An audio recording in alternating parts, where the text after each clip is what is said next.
네, 안녕하세요. 저는 주식회사 함의 대표 이가입니다.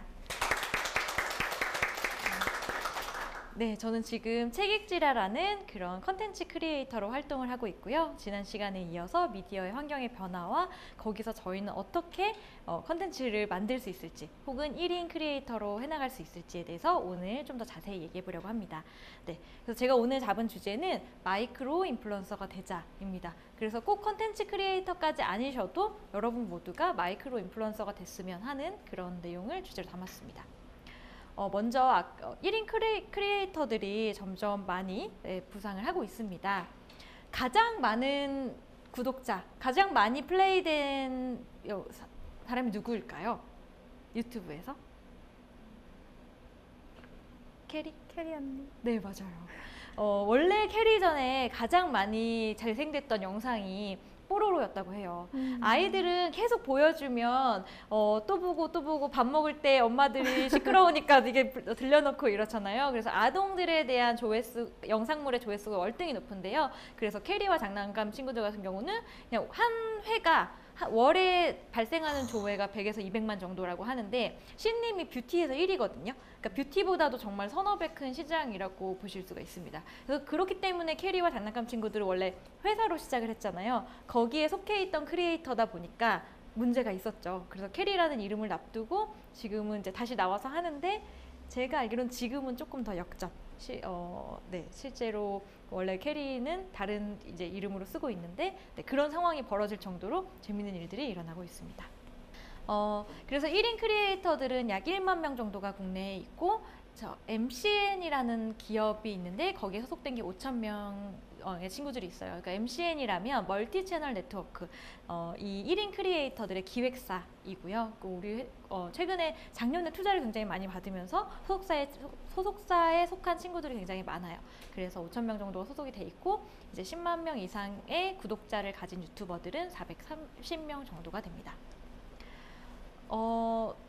이제 최근에 이런 미디어 콘텐츠들의 추세를 좀 정리를 해봤는데요. 먼저 개인 방송은 계속 강세를 보이고 있어요. 보시면 편집된 영상들이 있고 라이브가 있는데 생각해보면 저는 처음에는 라이브가 더 어려울 줄 알았어요. 왜냐하면 실제로 이게 통제가 안 되는 상황에서 끊지 못하고 계속 가야 되잖아요. 근데 실제로 해보면 라이브가 훨씬 쉽긴 해요. 편집 안 해도 되고 장비가 훨씬 간단해요. 스마트폰만 있어도 되잖아요. 네, 그리고 오히려 여기에다가 뭐 PC를 붙여서 저렇게 자막이나 이런 것들을 띄울 수도 있는데 저렇게 할수록 안정성이 떨어져서 사고가 날 수도 있고 그래서 그냥 사실은 스마트폰만 가지고 할 수 있는 가장 쉬운 방법입니다. 그래서 1인 미디어의 장점이 가장 부각될 수 있는 포맷이 라이브예요. 그리고 또 한 가지는 소통이나 이런 것들이 더 가능한 거죠. 연예인분들도 요즘 많이 하시지만 그분들이 막 댓글도 많이 올라오고 하나하나 얘기하기가 굉장히 어렵잖아요. 근데 이제 뭐 아프리카나 이런 데서 하시는 분들은 정말 한 사람 한 사람 이렇게 얘기를 하고 눈을 마주치는 느낌으로 방송을 하잖아요. 그렇기 때문에 개인 방송 이런 라이브 형태가 굉장히 유리하다라고 얘기를 할 수 있습니다. 또 한 가지는 이제 즉흥성. 무슨 페스티벌, 뭐 다이아 페스티벌이나 뭐 아니면 요즘 물총축제나 이런 데 가서 하는 사람들이 굉장히 많아졌죠. 그런 즉흥성이 가능한 부분이 있고요. 하지만 그럼에도 불구하고 라이브는 나도 이런 주제로 방송을 하고 싶었어. 라이브를 해봐야지 하고 시작하시는 분들 굉장히 많아요. 그래서 둘이 나와가지고 토크를 막 해요. 그럼 어떤 일이 일어나냐면 저희가 연예인은 그분들은 끼도 있고 진행도 잘하시지만 다 아는 사람이잖아요. 그러니까 아는 사람들이 준비된 얘기를 나와서 재밌게 하면 보게 되는데 우리는 잘 모르는 사람들인데 나와서 얘기를 하면 사실 사람들의 주목도가 그렇게 높지 않아요. 그렇기 때문에 실제로 방송을 해보면서 많이 왜 잘 안 되지? 라고 얘기하시는 분들이 많은데 실제로는 포맷을 많이 개발을 해야 된다라고 말씀드리고 싶어요. 해외에서 잘 되는 라이브들은 어떤 식으로 하지? 단순하게 우리가 토크가 아니라 우리만 보여줄 수 있는 어떤 재미는 뭐가 있을까? 전문성은 뭐가 있을까? 이런 부분들에 대해서 많은 고민이 필요한 게 또 라이브입니다. 그리고 확정 지어서 말할 수는 없지만 지금의 추세는 한동안 MCN들이 굉장히 많이 생겨서 뭐 CJ에서 하는 저 다이아 TV도 그렇고 뭐 트레저 헌터라든지 이런 기획사들이 막 생겨났어요. 근데 실제로는 작동을 해보니 잘 되지 않았다. 이렇게 오른쪽에 보시면 메이커 스튜디오, 뭐 풀스크린, 뭐 저 다이아 TV, 트레저 헌터 막 이런 MCN들이 많은 투자를 받고 영입을 했어요, 실제로. 제가 알기로 CJ에서는 막 1000명 정도 뭐 유튜버들을 데리고 있다고 들었는데, 그런데 실제로 크리에이터들은 약간 아티스트적인 성향이 강해요. 그리고 자기들이 원래 하던 그 컨텐츠를 만들고 유저들이랑 소통하는 방법을 계속 유지를 해야 변질되지 않고 계속 채널이 커갈 수 있잖아요. 이제 그러다 보니까 MCN 회사들이 이 사람들 하나하나에 해줄 수 있는 것들이 많이 없더라, 실제로는. 그리고 또 여기서 광고를 많이 받았는데 실제로 갑자기 광고가 나오면 거부감도 굉장히 커지고, 그래서 제가 PMF라고 해놨는데 프로덕트와 마켓 핏이 맞는 그런 광고가 잘 안 나오더라. 실제로는 이 사람들이 굉장히 많은 트래픽을 갖고 있었지만 이 광고 효과를 보기가 좀 어려웠던 점도 있고, 그래서 그 MCN들은 좀 많이 약세를 보이고 있습니다. 그러면서 어떻게 됐냐면 MCN 회사들이 직접 제작하는 프로덕션으로 변해요. 그러니까 예전에는 내가 기획사가 돼서 뭐 여러분이 마케팅도 할 수 있고 뭐도 할 수 있게 도와줄게요 라고 했는데 그게 잘 안 되니까 직접 컨텐츠를 만들어버리는 제작사로 좀 변화를 하고 있고요. 또는 비디오 커머스를 해요. 그래서 예를 들면 제품을 직접 가져다가 돼지코팩이나 이런 제품들을 좀 컨텐츠하고 잘 해가지고 판매를 하는 그런 부분들이 있다. 좀 더 자세히 말씀드릴게요. 그러면 기업들이나 기존의 공중파나 다 가만히 있느냐? 안 그래요. 이들도 웹드라마나 웹형식에 맞는 컨텐츠를 열심히 영상 컨텐츠를 만들어내기 시작합니다. 이거는 지금 스타벅스에서 실제로 하고 있는 그런 컨텐츠인데요. 그러면서 나온 말이 브랜드 캐스트, 브랜드 저널리즘이라는 말이 나와요. 브랜드에서도 우리만의 스토리, 인물 가지고 뭐 계속해서 컨텐츠를 연재하기 시작을 하는 거예요. 그리고 유튜브도 광고가 많이 변했는데 지금 올해 초까지 굉장히 유행했던 광고가 버퍼 광고라고 한 15초, 10초 정도 되는데, 그 배민 광고 보시면 치킨 튀기는 소리 들어보셨어요?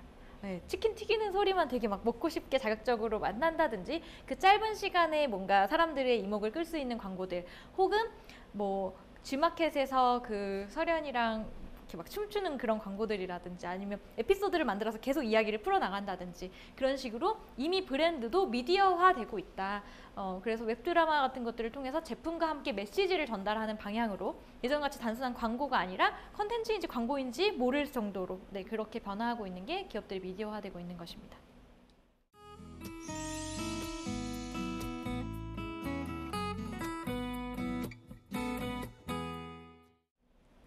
그러면 앞에 이 회사들이 수익을 어떻게 버느냐, 혹은 제가 돈을 벌고 있는지도 궁금하실 것 같아요.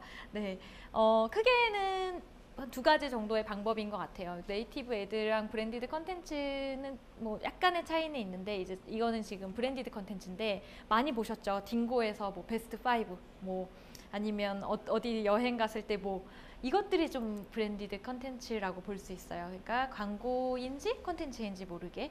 그래서 실제로 뭐 그런 광고, 그 어떤 지역에 대한 것도 있고, 여기도 보면 이게 버즈피드가 실제로 미국에서 하고 있는 광고인데, 뭐 25군데 아름다운 플레이스를 했는데 우리 입장에서 정보 같잖아요. 근데 그 사이사이에 끼워 놓습니다.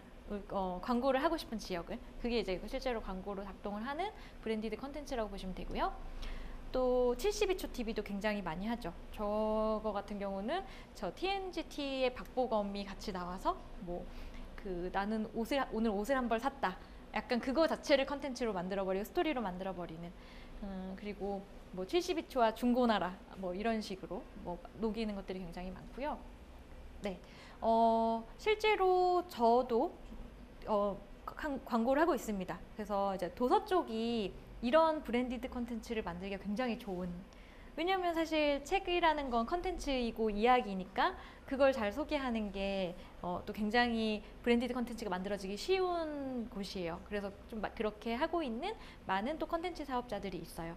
그래서 제가 오늘 사실 이게 공개가 됨에도 불구하고 말씀을 드리는 이유는, 이렇게 컨텐츠를 만들고 고민을 하다 보면 충분한 수익이 나서 저는 오히려 예전에 그 유틸리티 서비스를 하던 데서 사울 피봇을 해서 이쪽에서 이제 매출을 만들어 나가고 독자와 출판사와 유통을 연결하는 그런 고리를 만들고 있거든요. 그래서 충분히 가능하다. 1인 크리에이터들이 돈 굉장히 많이 버는 사람 많습니다. 아까 대도서관님도 많이 버셨는데 조회수와 상관없이 굉장히 그게 딥해서 전환율을 많이 일으켜낼 수 있다면 충분히 많이 버시는 분들이 많다라는 말씀을 드리고 싶었어요.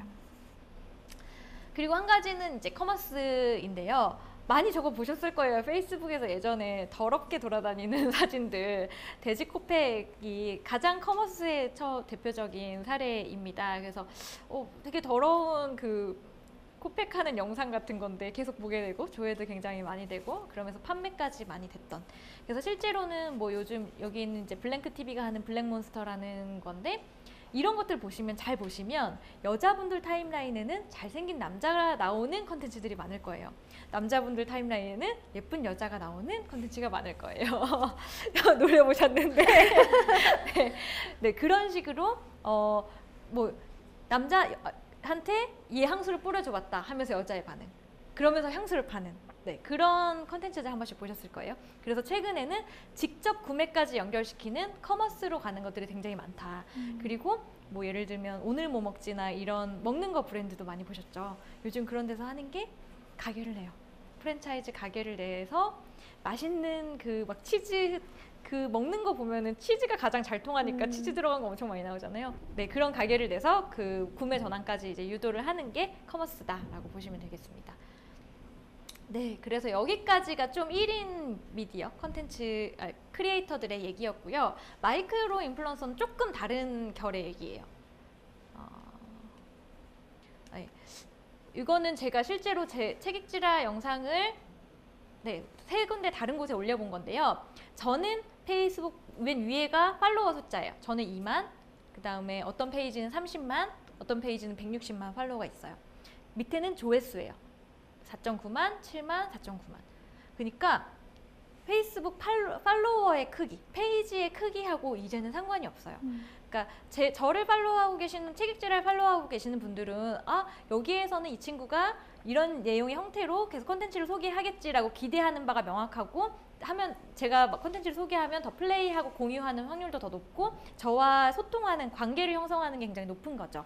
그렇게 잘 돼 있을수록 더 효과가 좋은 거고, 그리고 페이지가 아무리 커도 핏이 안 맞거나 사람들이 거기에서 기대하는 게 다르면 맞지 않다. 그래서 점점 더 페이지의 크기는 중요해지지 않고 좀 인게이지먼트, 그러니까 사람들과의 관계가 더 중요해진다라고 말씀을 드리고 싶고요.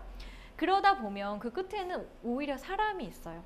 여러분들 이제 많이 아시겠지만 만약에 100명의 내가 페이지를 하는데 100명이 팔로우하고 있다. 그럼 내 컨텐츠를 딱 올렸다. 이 100명이 다 안 보게 되는 거 아시죠? 3%도 요즘 안 되는 것 같아요. 1, 2%?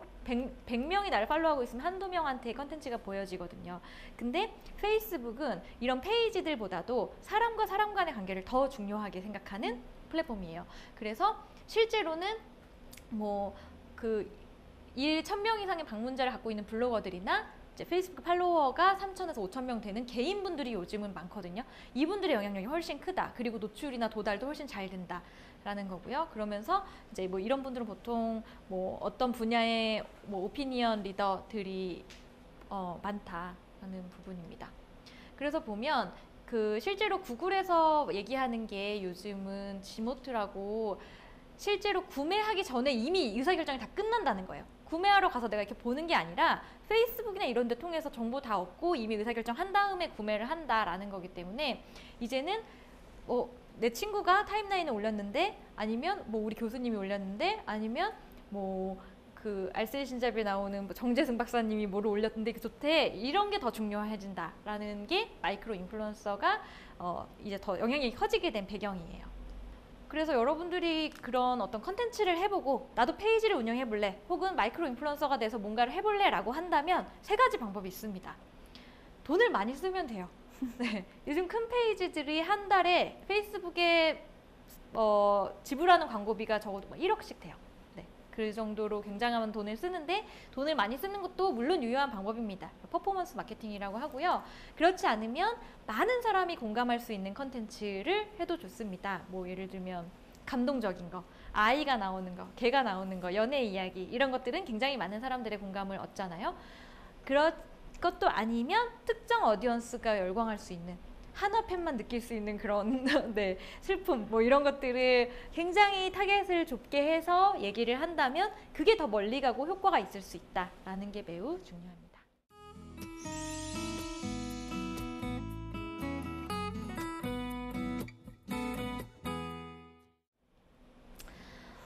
그리고 이제 1인 크리에이터의 장점은 제일 이게 중요한 것 같아요. 기획도 스크립트도 자기가 써야 되고요. 그리고 저는 촬영 이렇게 DSLR 카메라 같은 거 오토포커스를 해놓고 제가 혼자 찍어요. 뒤에 불 꺼놓고 다시 가서 보면서 또 확인하고 다시 가서 찍고 그리고 편집하고 그리고 이제 유통이라고 하면 컨텐츠 채널에 유튜브에 올릴지 페이스북에 올릴지 그다음에 홍보하는 것까지 모두 혼자 할 수 있다. 근데 이것도 한편으로 가장 중요한 건 혼자 하실 수 있어야 합니다. 네, 누구를 모아서 사람들이랑 해볼래 이게 잘 안 작동하지 않아요. 왜냐면 아까 말했듯이 빨리 잽을 날려야 되기 때문에 반응을 빨리 보려면 내가 할 수 있는 범위 안에서 만들어야 됩니다. 그래서 혼자 해야 한다. 또 혼자 할 수 있다라는 것이 장점이 되겠습니다. 그래서 저희가 실험을 해봤어요. 그러니까 좀 마이크로 인플루언서라는 게 뭐 이 친구들이 연예인이나 이렇게 유명한 친구들은 아닌데 꾸준한 자기 컨텐츠를 올리면서 개인 팔로워들이 1만 명이 넘는 친구들이에요. 그래서 저 왼쪽에 있는 분은 이제 영어 강사고 영어에 대한 하루 한 표현씩 뭐 이런 영상을 계속 만들어 올렸어요. 그래서 개인 팔로워가 1만이 넘는 친구고 이 친구는 창업을 했던 친구여서 실제로 브랜드나 마케팅, 경영에 대한 얘기를 굉장히 잘할 수 있는 친구예요. 그리고 저기에 있는 친구는 정치 이야기를 되게 쉽게 욕하면서 풀어주는 그런 컨텐츠를 많이 했던 친구예요. 유튜브에서도 많이 회자가 됐었고 그리고 저는 이제 책읽지라로 해서 각각 좀 다른 얘기, 자기 개발, 그다음에 경영 브랜드, 그리고 정치, 청년, 그리고 저는 인문학 이런 얘기를 한번 영상을 올려봤습니다. 그래서 실제로 시작한 지는 얼마 안 됐지만 이렇게 그냥 개인 인플루언서들의 영향력 그리고 우리가 생각하는 얘기를 뭐 3분, 4분 길이로 전달을 했는데 실제로 끝까지 보는 것도 굉장히 높았고 아직 페이지가 작은데도 불구하고 반응이 좋았어요. 그래서 이렇게 한번 그냥 빠르게 만들어서 해볼 수 있다. 그리고 그게 그 영향력이 아까 더 큰 어떤 광고를 만드는 컨텐츠보다 더 신뢰를 주고 영향력이 있을 수 있다라는 것이 중요해지고 있습니다. 그래서 실제로 기업에서도 뭐 어떤 기업이 포스팅했을 때보다 그 글을 쓴 기자가 포스팅했을 때 더 좋아요가 더 많거든요. 지금 약간의 차이가 있지만 예전에는 어떤 글을 썼던 기자가 중요하지는 않잖아요. 근데 지금은 여러분이 취업을 하든 창업을 하든 내가 어떤 조직 일원으로 있다고 하더라도 한 사람 한 사람이 다 중요하고 그 영향력이 더 크다라는 겁니다. 그래서 SNS를 난 정말 싫어하면 할 수 없지만 SNS에서 나를 잘 표현하는 것들이 굉장히 중요해지고 있다. 네, 그래서 저는 여러분들이 한 분 한 분이 다 마이크로 인플루언서가 됐으면 좋겠는데 그럼 어떻게 하면 될까? 가장 자신 있는 하나의 분야, 내가 이 분야는 참 잘 얘기할 수 있고 잘할 수 있어 라는 분야를 잡았으면 좋겠어요. 그러면서 꾸준히 포스팅을 하되 인사이트를 넣어야 되거든요. 그냥 단순한 정보 스크랩만이 아니라 나는 여기를 보면서 난 이런 느낌을 느꼈어 라는 거에 사람들이 의외로 굉장히 좋아하고 좋아요 공유하기에 많이 달려요. 저는 신문 스크랩을 해도 그냥 하나를 하지 않고 보면서 느꼈던 점들을 정리해서 하는데 네, 그렇게 하는 게 필요하고 그래서 꼭 영상을 하시라는 게 아니에요. 영상이 아니어도 한 분야에 대해서 꾸준히 말하고 그 분야의 사람들이랑 팔로우 하다 보면 영향력이 커지게 된다. 그리고 개인 퍼스널 브랜드라는 관점에서 좀 고민을 하면 좋을 것 같아요. 저도 조금 고민이 책만 읽어주는 사람으로 되면 어떡하지? 난 앞으로 무슨 얘기를 할까? 그렇다면 어떤 새로운 사람들한테 어떤 이미지를 가지고 갈까라는 고민을 계속 하는데 그런 고민이 필요한 것 같고요. 그리고 나는 어떤 사람이고 어떤 배경에서 이 일을 시작해서 앞으로 어디로 갈 거다라는 그런 스토리가 있어야 할 것 같습니다. 그리고 저는 오늘 이제 그런 스토리를 여러분들에게 들려드리고자 나오게 되었습니다. 네, 제 얘기는 여기까지입니다. 네, 그러면 이상으로 마치겠습니다. 감사합니다.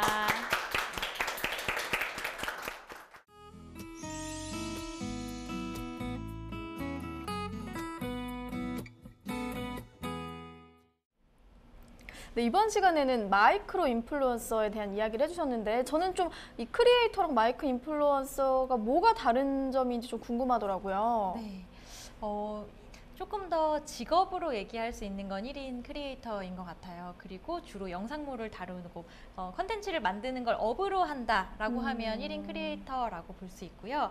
이제 마이크로 인플루언서는 딱히 직업은 아니고요. 좀 약간 오피니언을 말했을 때 사람들이 영향을 받을 수 있는 정도를 얘기를 하는 거라서 직업의 개념은 아닙니다.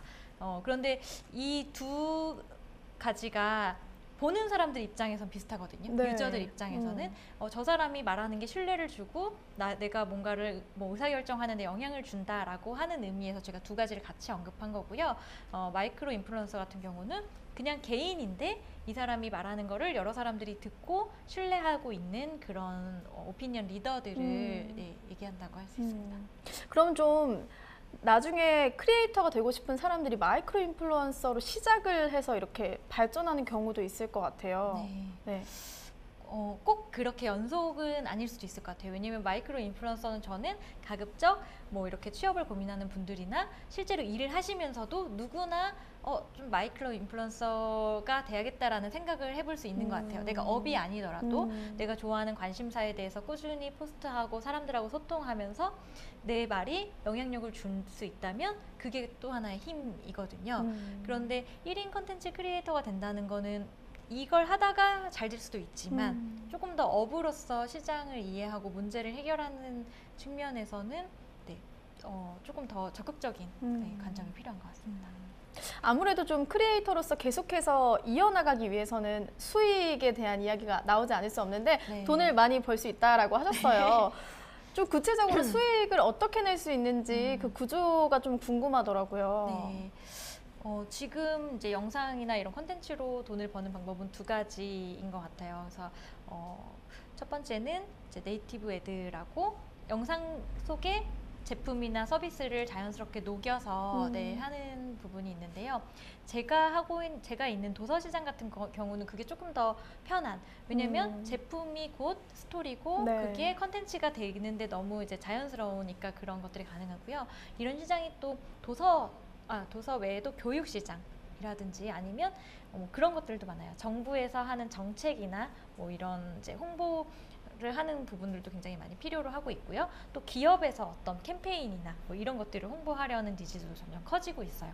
그래서 실제로 네이티브 애들을 통해서 컨텐츠 안에서 수입이 나는 경우가 더 많고요. 네. 그리고 두 번째는 커머스인데 아예 제품 판매까지 연결할 수 있는 경우. 그러니까 제품의 효용을 잘 설명하는 영상을 통해서 구매로 연결해서 커머스로 수익을 창출하는 분들도 있습니다. 아무래도 이제 좀 이 시장이 발전을 하다 보니까 다양한 분야들이 생겨나고 있는데 이제 희소성 있는 분야는 좀 또 어떤 게 있을까? 혹시 좀 예상이 가시는 분야가 있을까요? 근데 저는 모든 게 다인 것 같아요. 그러니까 기존의 광고 비용을 집행하고 있던 부분들은 다 누구나 한 번씩 이 영상 컨텐츠, 영상 광고의 비용을 지금 집행하고 하는 쪽으로 변화하고 있거든요. 그러니까 자기가 잘 아는 산업, 그리고 관심 있어 하는 취미 분야, 이런 데부터 잘 살펴보시면 좋을 것 같아요. 그러니까 실제로 그 전통 미디어에 쓰이던 비용들이 굉장히 소셜미디어나 영상 쪽으로 광고비가 다 옮겨가고 있거든요. 그러면 그거를 한번 잘 살펴보면 기회가 있을 것 같습니다. 큰 시장을 볼 게 아니라 내가 관심 있는 분야부터 네. 좀 살펴봐야겠네요. 네네. 네. 이제 시간이 다 가서 마지막 질문을 좀 드려야 될 것 같아요. 청산뉴스의 공식 방명록을 남겨주셔야 되는데요. 네. 청춘들에게 마지막으로 한 말씀 남겨주신다면 어떤 말씀 전하고 싶으세요? 항상 지금 들어가면 늦어라는 말들을 많이 하세요. 그런데 소셜에서는 특히 소셜미디어를 제가 이제 뭐 몇 년 동안 회사에서는 나와서든 경험하면서 그걸 지금 하고 있어야 다음 변화가 또 왔을 때도 대응을 할 수가 있거든요. 그러니까 지금 시대가 흘러가는 미디어의 변화하는 환경을 잘 읽고 거기에서 내가 뭔가를 계속 새로운 트라이를 해본다면 굉장히 큰 기회가 올 수 있을 것 같아요. 근데 그건 거창하고 내가 막 사업계획서를 쓰고 팀빌딩을 해서 해야 되는 게 아니라 그냥 지금부터 내가 소셜에다가 하면서 한 번 더 좀 더 관심 있는 분야를 공부해서 올려보고 한다면 좀 이 변화하는 환경에서 기회를 잡을 수 있을 것 같다. 네, 말씀드리고 싶습니다. 네, 오늘 좋은 강연 감사합니다. 감사합니다. 네, 선생님께서 마지막에 말씀하셨던 지금 시작해도 늦지 않았다라는 말이 사실 모든 분야에 좀 적용될 수 있는 말인 것 같습니다. 지금 시작해도 늦지 않았으니까요. 이 말을 꼭 기억하시는 여러분이 되시길 바라면서 오늘 강연은 여기서 마치겠습니다. 멈춰있던 마음과 생각이 흐르는 시간 청산뉴스 오늘 강의 여기까지입니다. 고맙습니다.